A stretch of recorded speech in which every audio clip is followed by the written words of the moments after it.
Vijay sir. Yes sir. Sir అంటే పూరి గారితో crazy combination ఎవరు ఎక్స్పెక్ట్ చేయాలి అంటే బిగ్గర్ మూవీ వచ్చిన తర్వాత కానీ మీతో ఎలా అనిపిస్తుంది పూరి గారితో వర్క్ ఎక్స్పీరియన్స్ కానీ అది bigger movie puri sir combination working experience with puri గారు. ఇంకా టైటిల్ ఫిక్స్ చేయలేదు, మీరే ఫిక్స్ చేశారా బెగ్గర్ మూవీ అంటే ఎవరైనా ఏఐలో చేశారు పోస్టర్, అది మనది కాదు. Okay. First of all, I respect that man for his sense and the way he wrote the script. And I have seen his films. And the day when he narrated the script, actually I thought we'll listen the script for 2 days. I thought. So I went to meet sir.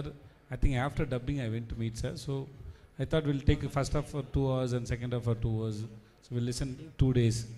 But I think 3.5 hours. It was like so much fun and so good to listen his narration. So I'm waiting for the day to work with him. That man is so good, so great. He's eagerly waiting. I love the way he narrates the script and he conceived the script. When it will be started, sir? I don't know, sir.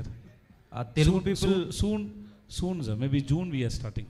Next month we are starting. So చాలా Telugu audience అందరూ eagerly waiting sir. Puri Jagannath గారు కాంబోలో మీ cinema రావడం అనేది నిజంగా ఒక miracle అని చెప్పుకోవచ్చు. Actually, I am waiting more than the audience, sir. Actually, to work with him seriously. Waiting sir. Thank you. Vijay sir. Hello sir. Sir నమస్తే సార్. నమస్తే సార్. బాగున్నారా సార్? నేను బాగున్నా సార్. Thank you. మీరు బాగున్నారా సార్? చాలా బాగున్నాను. భోజనం అయింది సార్. అంటే విజయ్ సేతుపతి గారు అంటే ఎప్పుడు చాలా సింపుల్గా ఉండే వ్యక్తి, ఈరోజు చాలా స్టైలిష్గా స్పెట్స్ పెట్టుకుని. సో ఇది స్టైలా sir? Okay sir. Now simple sir. Now I'm simple. వేరేమైనా sir? No sir. Okay sir. Sir రీసెంట్గా మీది విశాల్ గారి నేను గ్లాస్ పెట్టవచ్చా సార్?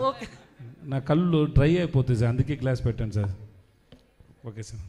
సార్ నాకు తెలియదు సార్. సార్ రీసెంట్గా మీ సిగ్గుపడితే చాలా అందంగా ఉంటుంది సార్. ఇంకా ఒకసారి సిగ్గుపడండి సార్. రీసెంట్గా మీది విశాల్ గారిది ఒక ఫోటో బాగా వైరల్ అయ్యాయి. సో ఎయిర్పోర్ట్లో మీరు ఇద్దరు దిగిన ఫోటో. సో అంటే ఏం మాట్లాడుకున్నారు? లైక్ ఆయనకి ఈ మధ్య హెల్త్ కూడా చాలా ఇయర్స్ తర్వాత వాళ్ళని అక్కడ చూశాను. ఎలా ఉన్నారు సార్? బాగున్నారా సార్? ఎప్పుడు మీరు మ్యారేజ్ అని అడిగాను సార్. That's all. వేరే ఏమీ లేదు సార్. పాలిటిక్స్ వస్తారా అని అడిగాను సార్, అంతే సార్. మీరు వస్తారా సార్ పాలిటిక్స్కి? నాన్న సార్ నాకు రాలేదు sir. Thank you sir. All the best sir. Vijay thank you for not coming to politics sir. Thank you.